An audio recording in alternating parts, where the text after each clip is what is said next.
This is Jessica, Oracle of the South. Join me tonight as we enter the portal into the world of cryptids, Bigfoot, aliens, UFOs, ghosts, and interdimensionals.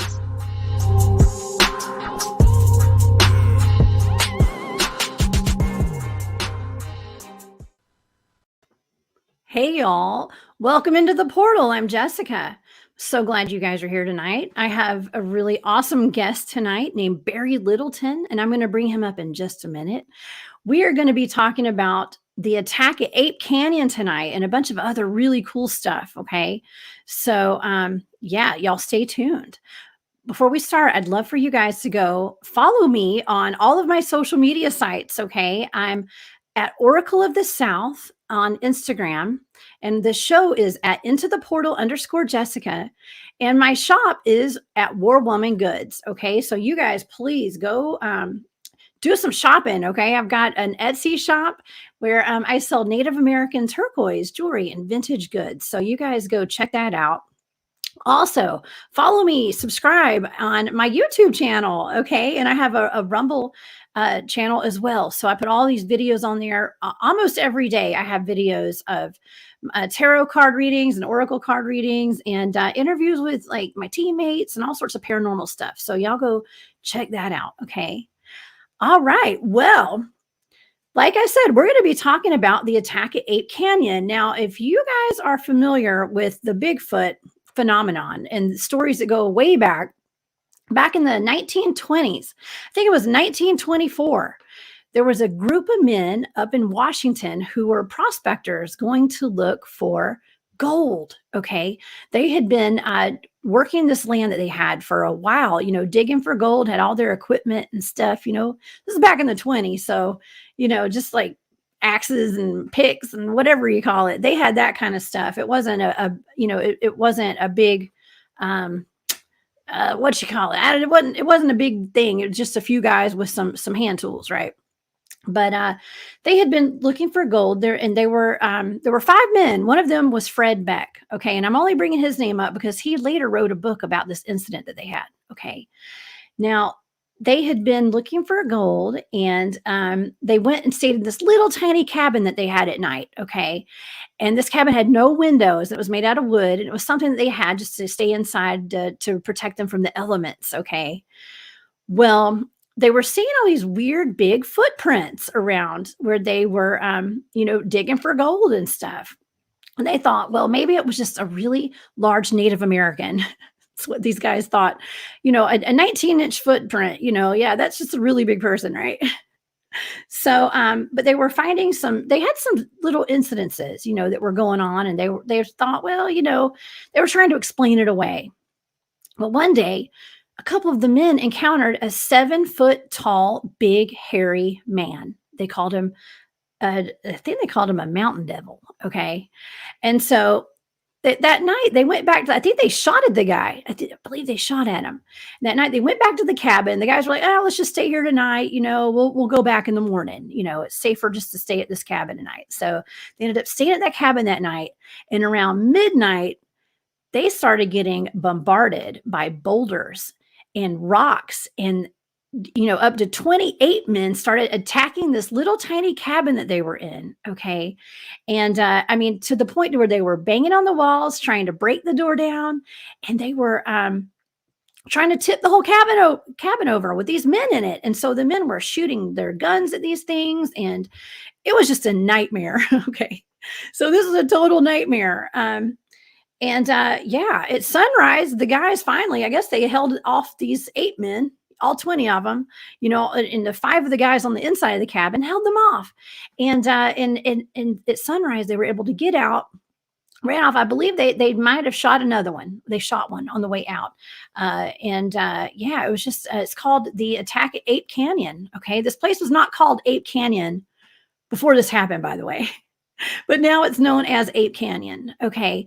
And so later down the road, this was in the 1920s, around 1967, Fred Beck wrote a little account of what happened at Ape Canyon. Okay. And, it's probably because he probably was made fun of and people didn't believe him. I mean, it took him 40 years to write a book about it. Okay. And in that book, he described these ape men, these monkey devils, as being manifested beings, as having some sort of a metaphysical, paranormal type of aspect to them. Okay. And so I think that is really cool because, of course, in the field, we experience Sasquatches, Bigfoots.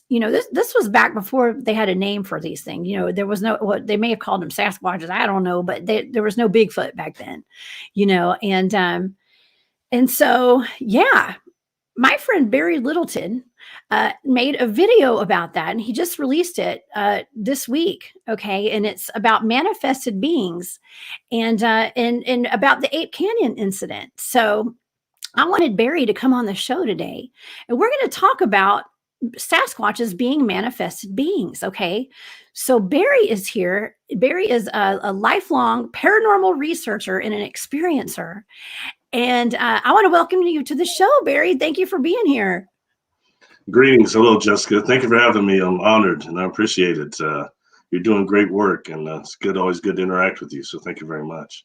Well, I love interacting with you, and I love all your videos, and you put some of the best content online about Bigfoot and everything paranormal, ETs and aliens and UFOs. And what really sparked my interest was the manifested beings video that you made, and you released it this week. And you've been on my show before. And we talked about the black cube, okay, and that being a portal or a stargate or some teleportation device, and it's all about manifesting in that energy and all. There's so much to this, okay. And so, if you would just kind of talk a little bit about the video that you made, and let's talk about the Ape Canyon incident and about how these creatures were described as manifested beings.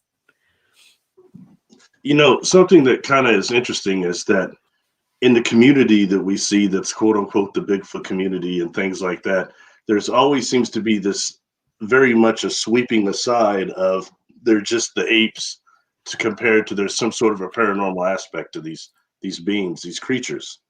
And that book that Fred Beck wrote very much goes into that. And for years I'd heard about that account but I never heard about the paranormal aspect until I had read that little. It's a very thin. It's almost like a paperback. It's like 80 pages at most, But he starts describing the things that happen leading up to that event, which would be a type of a manifested spirit that was Native American that was guiding them to another mine, and they found this mine, and then they were guided to this one, and then somebody had started cursing the spirit.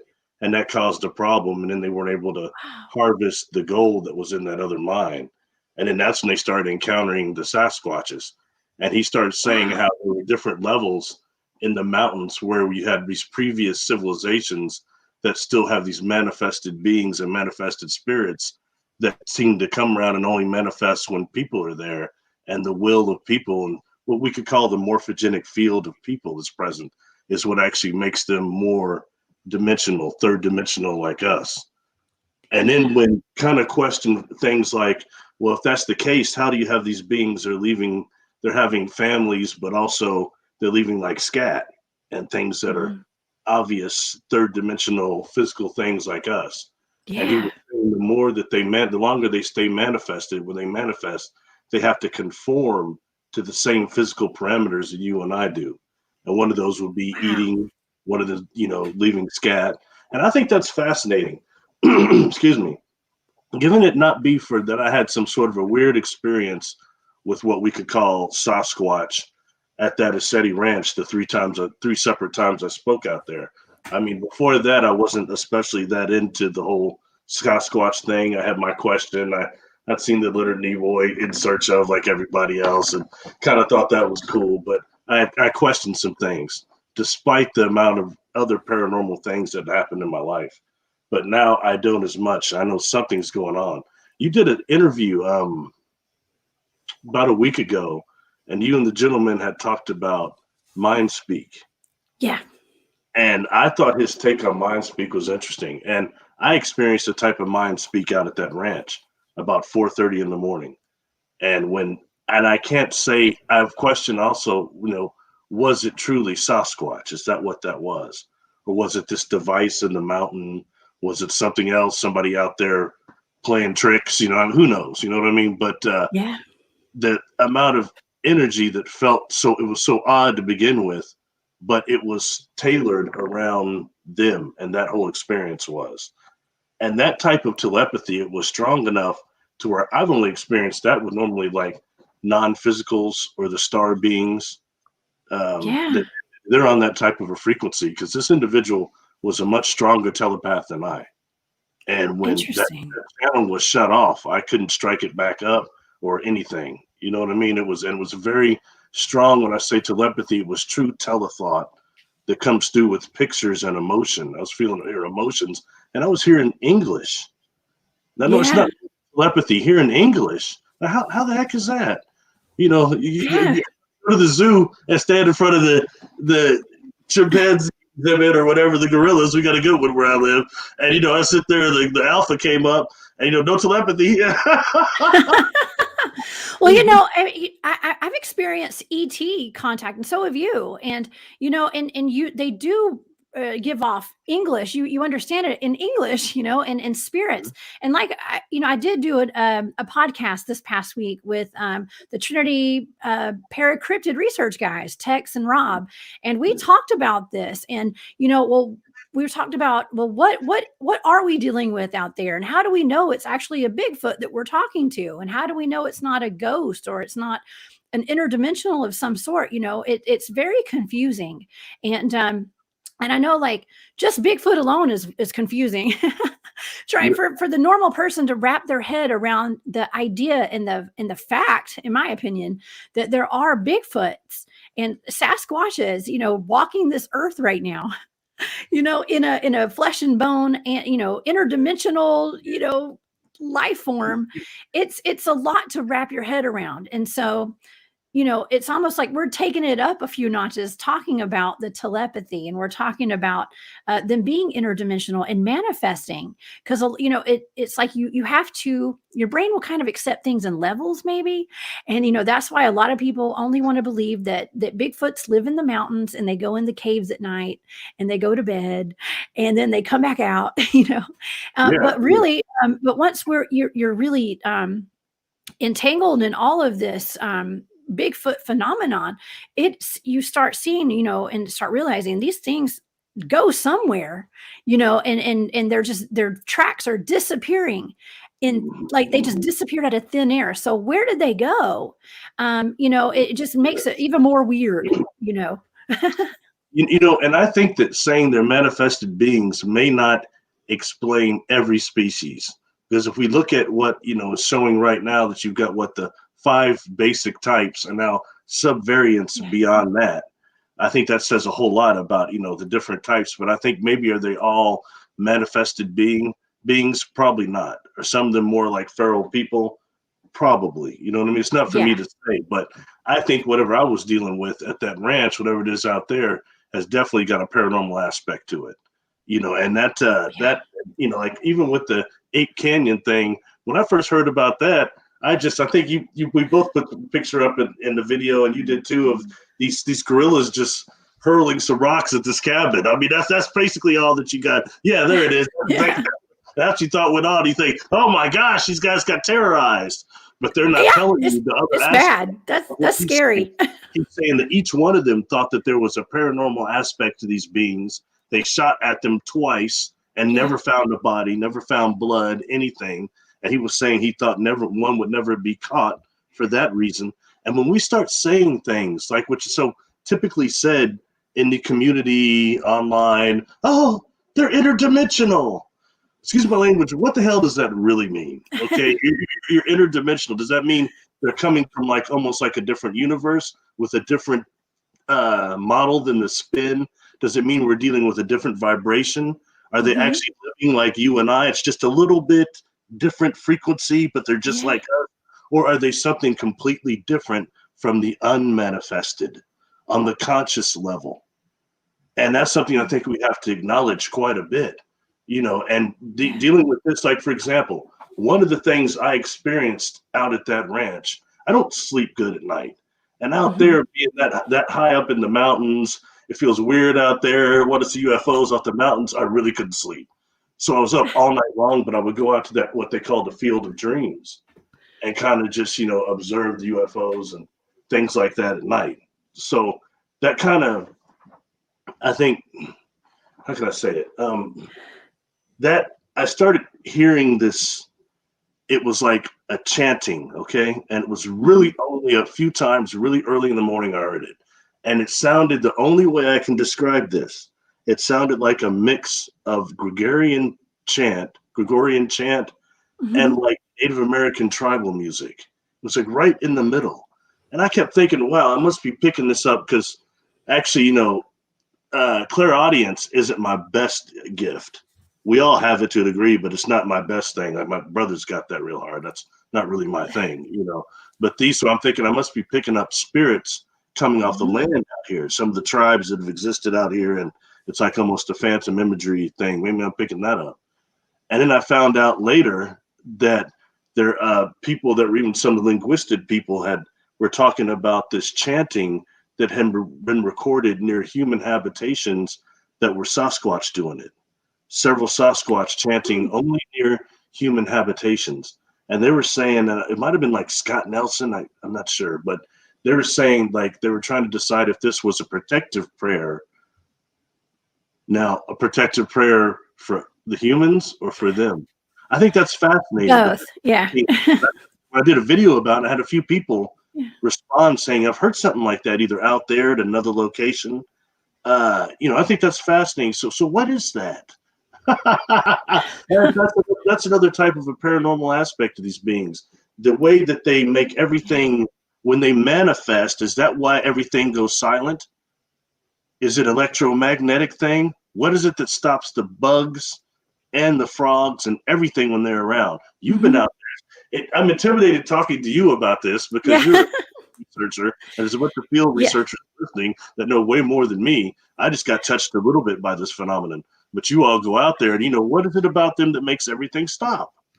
Yeah, and that is a thing, and it happens sometimes. It doesn't happen all the time though, because there are times where I do hear noises when we have these things walking around the camp and whooping and whistling and doing those little things where they're triangulating around the base camp at night while we're sleeping.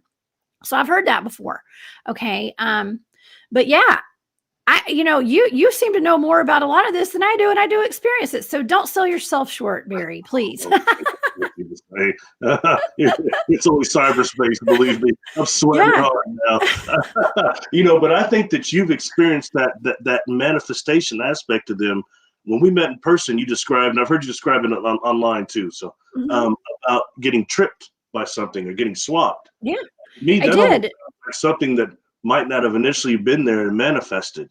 I can't remember if you told me it didn't show up on thermo also. It did not. Yeah, it was just something that was invisible, but I felt it run. It was like a person was running up behind me at full speed. And it's almost like I was bracing for impact. I thought it was going to be someone that was going to say boo, and instead my legs got knocked out from underneath me and there was nothing there. So, and I could feel the energy go past me after it hit me. It didn't hurt me. I'm pretty agile. You know what I'm saying? Somebody else, it could have hurt somebody, but it was kind of like a playful thing. It wasn't like I was being attacked. It was playful. And it was something that was almost like kind of funny. Like they were trying to scare me, whatever it was. Startle me, not scare me probably. Yeah. But where did that come from? And, I don't know. This fits in the realm of what are called inorganic beings as well as inorganic awareness is what Carlos Castaneda called it. And I think that's probably accurate, but you've got so many different types of consciousness and awareness that can start manifesting itself. And I think that when we talk about this part of the Bigfoot phenomenon, it may not be the separate things that we want it to be. And something I know that you want to kind of address, I'll just lead us into it. Absolutely. Is this lady in white that is seen often with Sasquatch, just sometimes prior to Sasquatch sightings in some other countries, they're seen with Sasquatch. Like there's a called the Perchetta witch, Purchta, I think. And there's also one in Russia, the Russia Layla, I think it's called. But anyway, just oftentimes, I've heard you mention something called the Spearfinger Witch. There's several different ladies that are always in white, even different ethnicities, but always in the white garb that show up with Sasquatch or around at the same time as the sighting of them activity. So there's some type of a connection there, and I find that fascinating. And taking that, following it forward, a lot of them, like that Perchetta witch, and I don't know if the Spearfinger has got this too, but they've got this weird thing about the feet. They're always described as wearing like clown shoes or shoes that are way too big or something like that. Yeah, that is so wild, because I've never heard that before, and I don't know that about, I'm not very familiar with all the witch stories, but I do know that a lot of times with the Bigfoots, when they're in the vicinity, there are orbs or UFOs or something. But the witch, I've heard this before. This is something that I am familiar with. We do have an incident that I'm familiar with, but yeah. Yeah, Well, Spearfinger. yeah. It's but the thing with the clown shoes, and I've heard also these ladies in white being described as having bird legs, or maybe what might be bird feet, but that they're covering up, perhaps. Kind of like where I come from, there's a thing called the deer woman, but that's another deal. But they're supposed to be able to cover their hoofs, and then they get exposed at tribal dances. They actually start dancing around, and these things come off their hooves, and they have to run away. But interesting. But anyway, sorry, going. No, but we have there are sometimes Bigfoot tracks that are found that have 3 toes. Okay, I actually have some pictures that I can show you guys, just some prints. These are some that I found online. These are not mine, but 3-toed tracks. See, that right there would tie into that. If you're seeing these beings that have these clown shoes or described with bird features outside of that back heel on birds, they appear to be three-toed, most of them. Wow. So I think that's very fascinating that you're finding that. They're finding that near Sasquatch tracks. I'm just saying that it could be a connection there, and it's worth evaluation, because since this is something that is quote unquote manifesting from others' dimensions, all bets are off. We don't know, and is it true that what he was saying, like what Fred Beck was saying, the more that people are becoming aware of them, but also the more we're encroaching on the habitats, the more they're starting to manifest in cities and near cities. Mm-hmm. And is that more than them just scarring the garbage? Are they doing that because they're third dimensional and manifested at that time? But he was saying more of that will start happening beyond them, just because when sometimes the frequencies are right, they're able to manifest near civilization or just in the mountains alone. And while people are finding these tracks just out of nowhere, they're ending like you're saying. He explained some that they described that they found on a sandbar that were just one set of tracks that were nothing else. That can only describe this being had to either have teleported there and then disappeared, or come up and down. No other way around it. I find that fascinating, Yeah. These are things that the community wants to sweep under the rug and say, oh, they're just apes. Yeah. Jane Goodall, it's not. Right. Well, you and I both know that that's not the case. Well, my guest that I had on last week, Keith McLean, is one of my teammates, and he told us a story about being up at 2:30 in the morning, at night, and he was laying in his tent or on the ground. I can't remember, but he saw a light after he'd heard some really heavy footsteps around the base camp, and then saw a white light kind of appeared, and then it shut like the lens of a camera, on the camera. And so it was almost like, and the footsteps stopped. So it was almost like something went into a portal and the portal closed, and there were other people in the camp that night that heard the footsteps too, but they stopped when that light flashed, and that's something that we hear about quite a bit. The flash of light. Yeah. So that's. Sorry. No, go Sorry, ahead. I didn't mean to interrupt you. I'm sorry. You didn't. Go ahead. All right. The portals, it's a fascinating, the orbs and portals. Like there are these different types of things that, like you and I talked about the black cube, how not just have I seen that on craft, but she's also had a field experience with that. And, I find it fascinating then when you were saying that, in fact, the gentleman himself said it, that it was cold in there. Yeah. That inside this cube, it was cold, and how it didn't register. Now, did the cube itself register on the thermo? It registered as being cold. I mean, they felt cold, but it also Yes. on the thermo it registered as cold also. Okay, Yeah. okay, yeah. I think that's fascinating.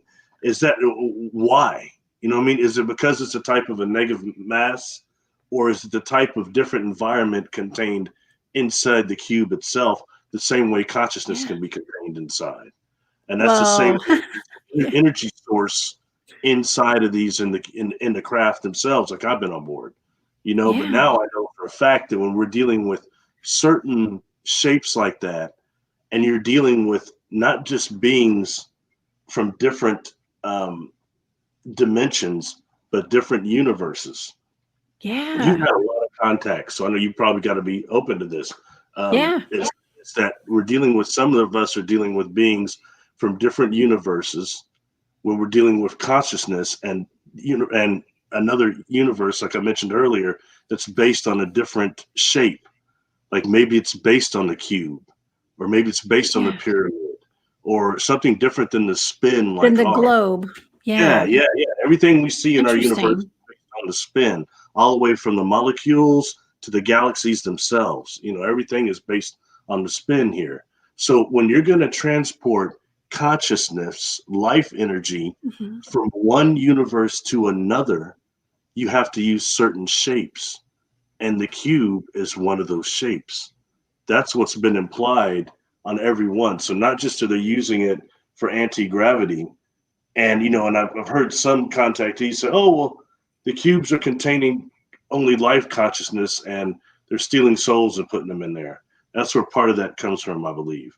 But you're dealing with a definite aspect of life energy and what kind of shapes can go from one universe to this universe and maintain that type of a consciousness, life frequency, God frequency, whatever you want to call it. And I've seen different mechanisms on board craft, like what have to do with the hexagon, and what now our science is calling the fullerene or the buckyball. And a lot of people like that because it's connected to carbon-60 and what people say Sugnite, yada yada.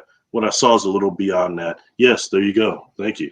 That's one of my illustrations of that engine itself. And I'll say that that's really big. All right. That's 3 decks there you're looking at top. And at the bottom one there, I could see people like leaning over that rail because I was down there. But in the middle, that golden ball there is a type of a hexagon. It looks like a buckyball. And when I saw this, that illustration, I had Christine Dennett bring to life, Cassara bring to life for me. But that's something I illustrated as a kid. I was about 17 when I saw that. All right. And it was a physical experience. I got very sick in that room. Anyway, so just dealing with that black box at the top of that is once again channeling that life energy that's coming from that ball. So you've got 2 different shapes that might be containing life energy from another universe. And there's a pattern of unfoldment they go through for you and I to have the contact. And I think perhaps the orbs is one of those too. Several different things for orbs, but with what your coworker showed us, that film that I know a lot of people don't know about, but what he showed the orbs doing, man, that's what people need to see. My good Lord. I alluded to that. Yeah, I alluded to that on actually just on the podcast I was on this week. We have seen some strange videos of some strange things, and seeing orbs turn into aliens, and then the aliens turning back into orbs. It's really weird, guys. We live in a very strange universe, don't we, Barry? Well, I've talked to contactees who have said they've seen beings like, because I was curious, right? I've been put in a position I can talk to other contactees, people like you, and I wanted to know. Look, I've never seen a reptilian, all right? All I do is hear about them all the time, and history shows this and that, but I wanted to talk to the people like you and I that have actually physically encountered one, physically been in the presence of an 8-foot bipedal crocodile. Okay. And when it starts coming up, a few people that actually could tell me that, which wasn't many, most everybody would start telling me, oh, it was astral. Okay. But I want to know the ones that have been on ship and seen one of these. Mm-hmm. And one person tells me they saw one go up into an orb. And this thing was the size of over 10 feet tall, and it goes into an orb, and orb takes off. And the orb was a type of ship technology that they use. So it takes us all the way to something different, like what you've got on that Ascetti Ranch going on, the orbs everywhere that I think are being produced by a device inside that mountain. But we'll stop there. We're supposed to be talking about Sasquatch, right? Well, no, the video that you and I have both seen, which I was told will probably it can't be released. The person who has it's not going to release it, but we just take it. We can just say you and I both saw this.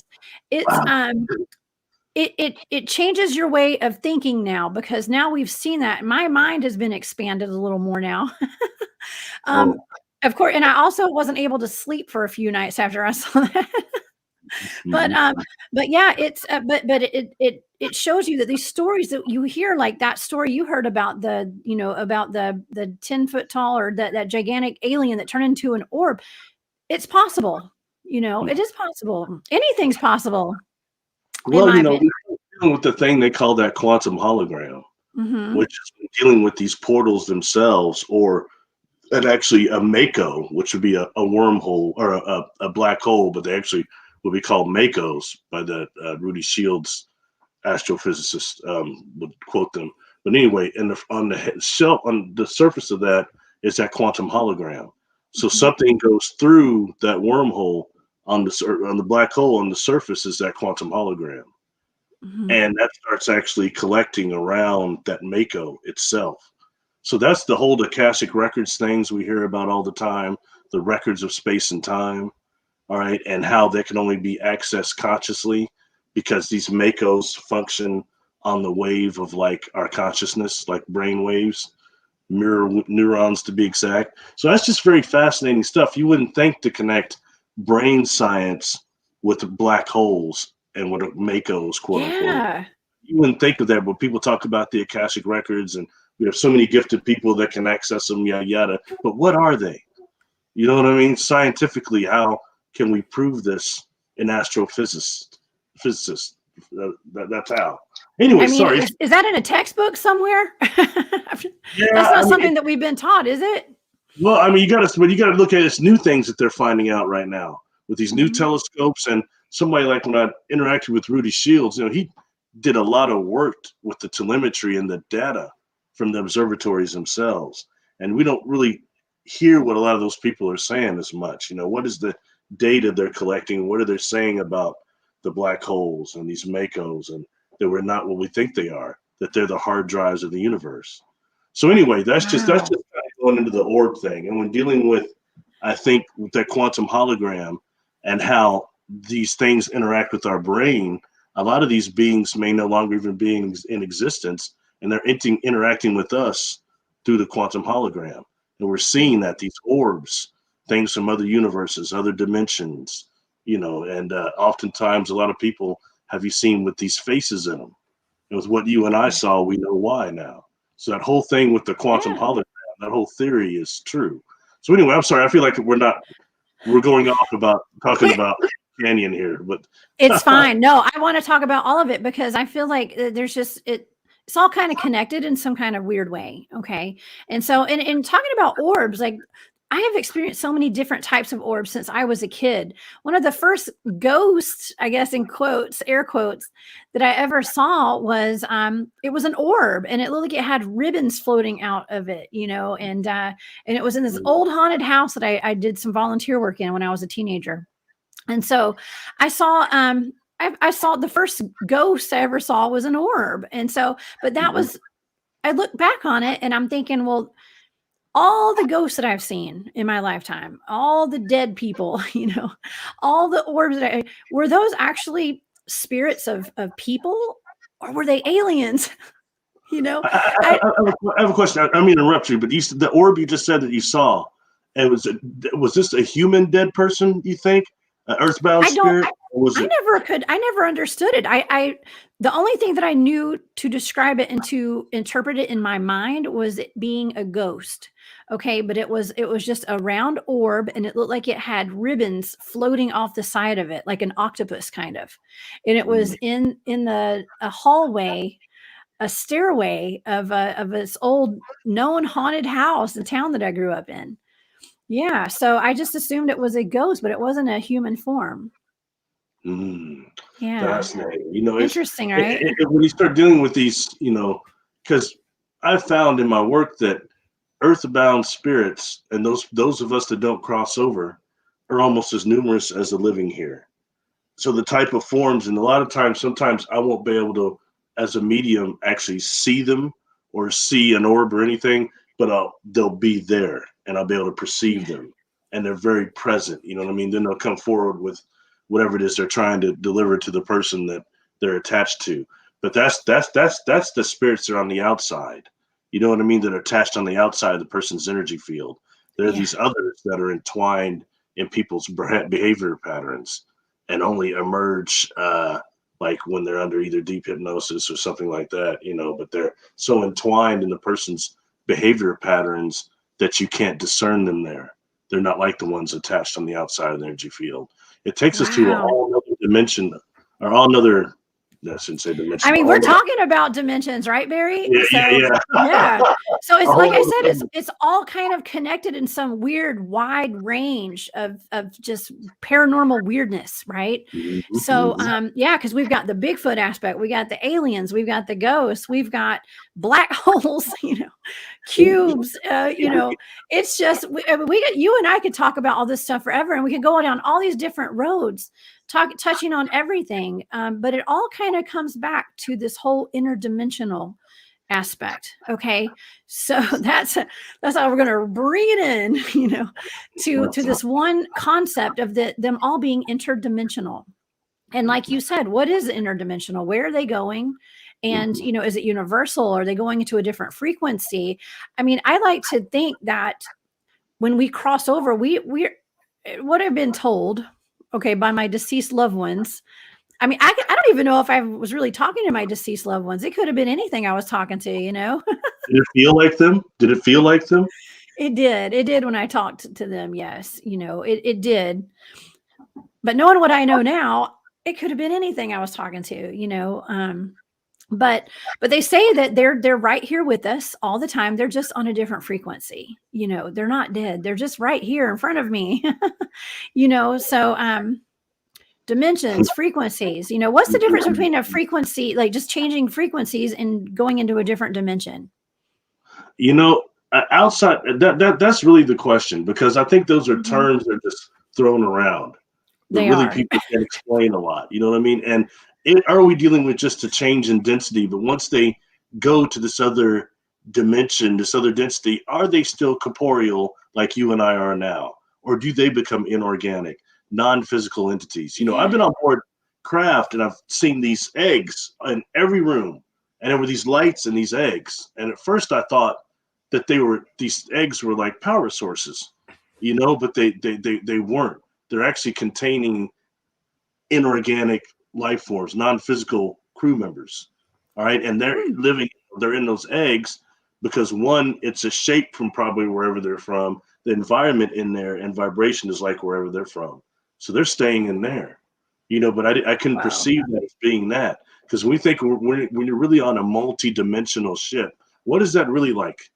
It's got to be somewhere where you and I can exist, and also where non-physicals can exist as well. What is Yeah. that? It's not like what you see on Star Trek, and I love me some Trek. I know you do. But it's not like that. You know what I mean? So Yeah. in ways of dealing with these types of non-corporeal, and let's just take it and just stretch it off a little bit, have a little fun before we get done Okay. here. Um, Something I had heard when I met that gentleman, Tom Powell, one of the Bigfoot researchers.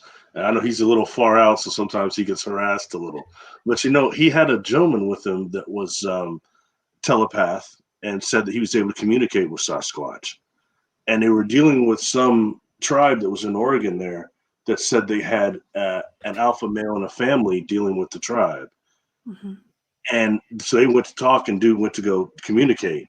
But the tribe had told him when they got there that actually only the mother and the daughter had been seen. They're not seen the father. They wanted to see the father because he was an alpha male that they said was pushing 10 feet. So they wanted to, like, Wow. interaction with him. Yeah. And then when the gentleman goes to whatever it is, this area where he goes communicate with the Sasquatch, the female tells him, oh, my husband is gone with the green ones working, and we don't like the green ones much because they put us to work. But when he's done with his work, he'll be back. Wow. And I looked at him, I said, well, who are the green ones? And then he looks at me, he kind of goes, well, my friend, I guess I shouldn't say the name. He said, whatever, he's non-committal, but David Paulides would say it's the reptilians. And that's what The I would say. non-committal. Yeah. He said, Wow. he would never admit that. He said, but I could say it because I'm off grid or whatever he said. But anyway, he said that would be quote unquote the reptilians. And that's another thing that just gave me interest in that. I'm thinking, well, if anything was going to actually dominate with their power physically, would that maybe be it? And we're dealing with the type 1 civilization beings that were here present on Earth before that. Mm-hmm. So they would still be dealing with the type of trade and interactions that go on. We talk so much about, is this planet a laboratory? Well, you've got these different type of Sasquatches, whether they be manifested or physical beings, that are all these signs of these cryptids that just appear, jump into our awareness, then just kind of go into folklore. Mm-hmm. But they're every sign of this being a laboratory right there, whatever you're dealing with. I was seeing this thing about not just bat squatch, but goat squatch. People are saying, what? This stuff looks totally demonic, man. You know what I mean? If that's the stuff that's here, and if the dimensions that are coming together, it's like red alert. It is. Waiter, check, please. Spacebar. I know, and we have the areas that my team researches. We have one particular area we call the meadow, and it's, I think one of my teammates described it as like where the dimensions just all cross, because there's just everything going on there, and it's just like the Skinwalker Ranch. It's the portal, the black cube, the Bigfoot. Bad or good or UFOs. It's beautiful. The energy there is great. I don't ever feel bad there. I actually love going there. On a beautiful night, in the summertime, in the spring, there's just fireflies everywhere. You can watch the shooting stars in the sky. I love it. It's very peaceful. But just like in any place, things can go south quick. You start having some crazy activity, and next thing you know, there's a flashlight and something that's screaming at you, and you don't know what it is. I will say this, maybe you should try remote viewing, use the target of fireflies sometime. A lot of people have owls that are associated with extraterrestrial contact and stuff. For me, it was fireflies. Fireflies are associated, and we start looking at them and the creatures here on Earth that we don't fully understand. Is that only mating that they're doing, that chemical, that bioluminescence they have? I mean, it's quite interesting, because what my contact experiences definitely showed me was that they are aware of the light ships by all means. Wow. The fireflies are aware of the light ships. And, I've seen them start, so many of them in the trees, sometimes the females don't fly. They more crawl. They don't fly like the males. So they were pulsating the trees. And then there's so many flying around men that it's unreal. This is just before an encounter. Interesting. You know what I mean? So it's just something, and there's been other things I've encountered with them. So I just want to say that. And I know somebody else that actually did remote view a species of fireflies, John Vivinco, that were in Brazil or somewhere that were very strange. And it turned out this team saw that they were interdimensionals that were trying to rescue their cousins that were here. There was a species that was here from somewhere else. And I really think that's probably correct. So when dealing with that, these things, these laboratory beings that might be here, these beings from somewhere else, food for thought, if nothing else. Wow. Yeah. I mean, the amount of fireflies out there in the meadow sometimes it's just astounding, and they're just beautiful. It's almost like just a show, you know. Uh-huh. You know, Yeah, and yeah. it's great because we don't always have all that activity, you know, going on. And so if you can at least go out there and have a beautiful night and watch some shooting stars, you win, you know. It's a win. Isn't that And a cool? matter of You know, fact, my friend Katie Grabowski, it has her own show here called What's Up with MUFON. She's in the comments. Hey, Katie, she actually went with us to the meadow the last time I went. And so I don't know. I think it was a little too cold for us to see fireflies that weekend, but but hey, Katie, I'm glad you're so here. when you see a bunch of the fireflies, have you seen UFOs that night or light ships or?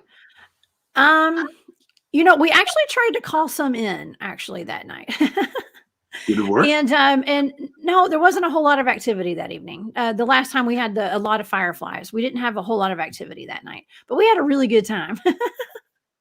It was a beautiful night. But yeah, that night we didn't have a whole lot going on. We did see some interesting lights in the trees, though.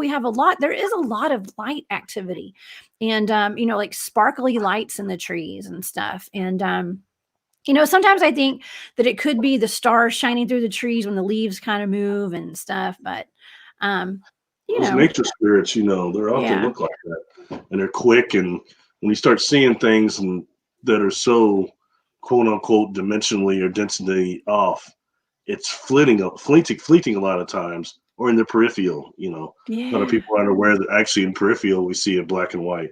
Doesn't seem that way, but it is. Wow. Yeah. Yeah, Well, you know, yeah. there's a lot of stuff. I've had a lot of people asking me about remote viewing lately, and I get people give me targets all the time, and I need to make a list. I'm going to start having to make a list of all the things that people are suggesting I remote view, because you know it is a great tool to have to be able to go look at stuff. You know, things that have happened and events and areas, locations, and all this Well, paranormal stuff. I think it gives you a real edge that your team is combining that with in field research. That's Yeah. incredible, I think. So you not just you have the equipment, the scientific part, you're also doing the spiritual part. And I Mhm. think that adds the real enlightened factor to it, because all the It members of your does. team, I met several people are members of your team at the conference, and they You were all did. really cool, very down to earth people, and I was very impressed, you know. And this is Well, cool thank because I'm you. telling you, my butt would go out there in that forest and spend those nights out there. Are you kidding me? No way. Yeah. Yeah. Well, So I and admire those of you thing. that do. I admire you. Well, thank you. You know, and that's the thing when you do remote viewing and you do something that really exercises your brain and gets you tapped in psychically to your surroundings, and it just really helps to expand your mind, but it also helps to get your head straight when you're out in the woods. Okay, and so my big thing is when you go out in the woods and you're going to be exploring Bigfoot and researching all this interdimensional weird stuff we've got going on out there, you have to be safe. Number one, and number two, we have to have our heads on straight. Okay, and so that's why no offense to anyone I know, but I would not take anyone out in the woods because when things get crazy, you have to have your head on straight. You have to get your mind right. Okay, because things can get really scary really fast. And when you're experiencing things that aren't supposed to be here, you know, that aren't supposed to exist, it's hard to wrap your brain around it, you know. And so, you know, a lot of people will go screaming off and jump in their car and leave, you know. And there have been plenty of campsites found around where we do our research that where people obviously abandoned them in the middle of the night and ran off, never went back and got their stuff, you know. So remote viewing is not just being able to go back and see events and look at future events and things like that. It's having your head straight, you know, and really being able to calm your mind amidst the chaos. So yeah. Yeah, that's cool. It's a very cool tool, and I think it's one of the things that's bringing us forward consciously, because it's something a lot of people are accessing now and doing, and it's, you know, because right now that's where we're at consciously. That's why Yeah. reason I kept speaking forward. I didn't think at this point I'd still be talking about any of this stuff. You know what I mean? So I it's like, absolutely know. Yeah, because I never meant to go public with any of this stuff at all. And and as a matter of fact, my team, I'm a member of a couple different teams, and a couple of those teams we don't talk about our research and whatnot. There is one team that does, and so that's what I discuss when I'm in public, and on this show. So but yeah, you know, you it's know, important for us to talk about this though, because it's time for the general public and the masses to start waking up. Okay. And so if we can do that, and Barry, you are such a wonderful resource. So if anyone is into, looking into the paranormal and trying to understand your experiences, subscribe to Barry's YouTube channel, y'all. Go to his Patreon. Okay. It's important that, you and I are here to tell our stories and to share the information that we have and our resources, the best we can to help humanity, basically. I mean, that's what we're doing. We're here to be almost not, I'm not going to say of service, but just to share our stories, to let people know they're not alone, in experiencing all this weird stuff.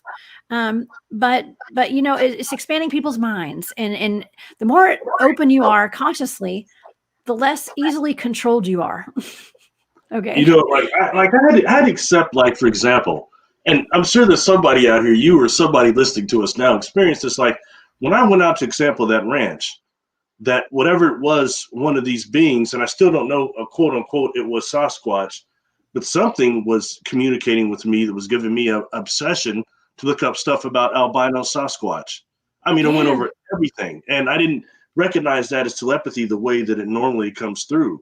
So that shows something. And each time that they were aware, whatever that is out there was aware of the future to a degree. So there's some type of seers.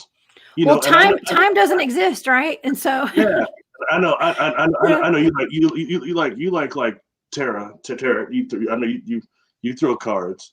Yes. My partner does the same thing, and we had tried to throw some on the ones out there, and each spread we were doing got blocked. What was doing that? Really?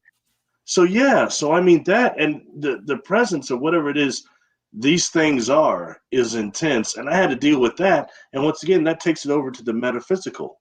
Whatever it was that was communicating with me with this mind speak was a stronger telepath than me. I have to accept that too. Now, do I know it was Bigfoot? No, but it makes you awful curious of how it's all connected to that. I mean, I didn't know nothing about any albino Sasquatch until I got out there. I just done a video over shadow invisibility techniques, and I get out there and it starts getting done to me. Yeah. You know what I'm saying? That's why we haven't had full disclosure on everything, because what we're dealing with is much more powerful than us in a lot of ways. And so that's going to scare the pants off of people, and that we're not able to control those things out there, and so that's why that would cause, a rift in the universe. Everybody would freak out, and so that's part of the reason that we don't have full disclosure, I think.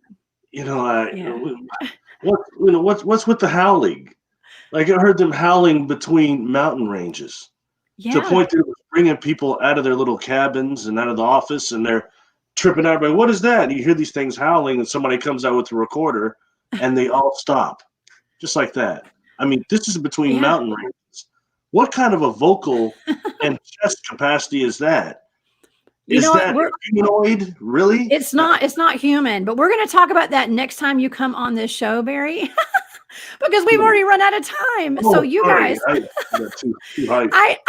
thank you so much, Barry. I mean, you and I could talk forever about this. We really could, but you guys, please go subscribe to Barry's YouTube channel and his Patreon. Okay. Barry, how can people find you? Do you have Facebook and I'm on Facebook, yes, and on YouTube is a good way. Actually, I'm trying to respond to more people. I've got a website, barrylittleton.com. It's got some links there and stuff. It's not really updated, but that's the way you can catch me. My email is barrylittleton13@gmail.com. Had a few issues with it, but I'm getting it straightened out, so I'm trying to get back with everybody. Well, awesome. I watch your videos all the time, and I cannot wait for you to come back on the show again. We have so much to talk about, Barry. And I mean, you'll be hearing from me soon, because I always love to bounce ideas off you. Thank you. I appreciate it. All right. All very right. Well, much. everybody, thank you guys so much for tuning in. Next week, I've got Alfred Santariga coming on the show. He's going to be my guest. He does a little bit of everything. He's a paranormal researcher he's into UFOs and Bigfoot and ghosts and everything. So we have so much to talk about next week. So Barry, thanks again for being here, and I will see you guys next time.